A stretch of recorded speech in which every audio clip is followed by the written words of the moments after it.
और मुंबई डॉकयार्ड के समंदर में आईएनएस सिंधु रक्षक को डूबे हुए 2 दिन से ज्यादा का वक्त बीत चुका है, लेकिन अभी तक हादसे के वक्त पनडुब्बी में मौजूद 18 नौसैनिकों का कुछ भी पता नहीं चल पाया है। कम रोशनी की वजह से नौसेना के गोताखोरों को डूबी हुई पनडुब्बी के भीतर पहुंचने में मुश्किल आ रही है, लिहाजा अब किसी के बचने की उम्मीद लगभग खत्म होती जा रही है। और इस बीच हादसे की वजह के सिलसिले में नई जानकारी सामने आई है। सूत्रों का मानना है कि पनडुब्बी में धमाका तब हुआ जब उसमें मिसाइलों को रखा जा रहा था।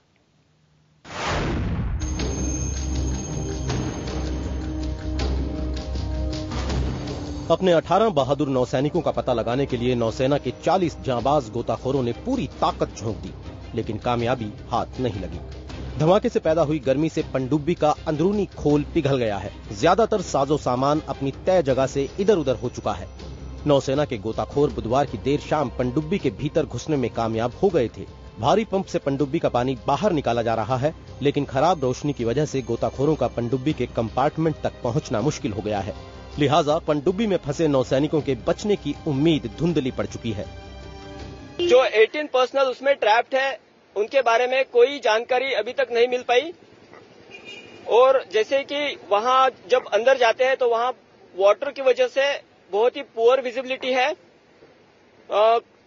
एक्सप्लोजन की वजह से सबमरीन डैमेज हो चुका है। नौसेना के अब तक के सबसे बड़े हादसे में मंगलवार की देर रात आईएनएस सिंधु रक्षक में विस्फोट के बाद आग लग गई थी, जिसमें 3 अफसरों समेत 18 नौसैनिकों की मौत हो जाने की आशंका है। वक्त के साथ हादसा कैसे हुआ, इस बारे में नई जानकारी भी निकलकर सामने आने लगी है।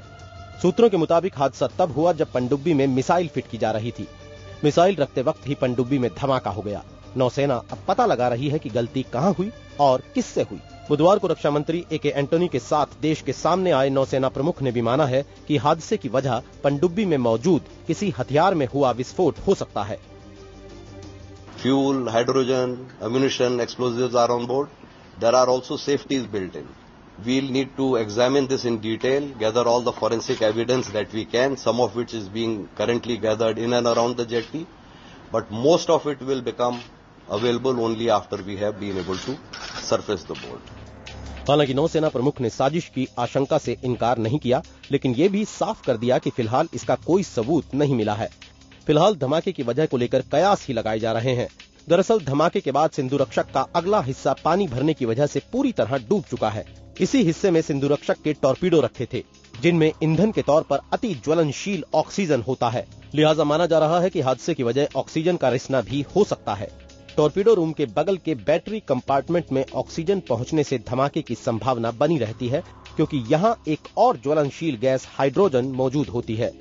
माना जा रहा है कि नौसेना हर पहलू को ध्यान में रखकर हादसे की जांच कर रही है, ताकि भविष्य में ऐसे हादसे रोके जा सकें। पिछले 2 दिनों से चल रहे रेस्क्यू ऑपरेशन में नेवी को अभी तक कोई भी बड़ी सफलता नहीं मिली है। नेवी के 18 जवान अभी भी जिंदगी और मौत के बीच में फंसे हुए हैं। हादसा कैसे हुआ, क्यों हुआ, ये तो जांच के बाद ही पता चलेगा, लेकिन नेवी और सरकार की सबसे पहली कोशिश यही है कि उन 18 जवानों को जल्द से जल्द सुरक्षित बाहर निकाला जाए। मुंबई से कैमरामैन दिग्विजय के साथ विवेक गुप्ता, IBN 7।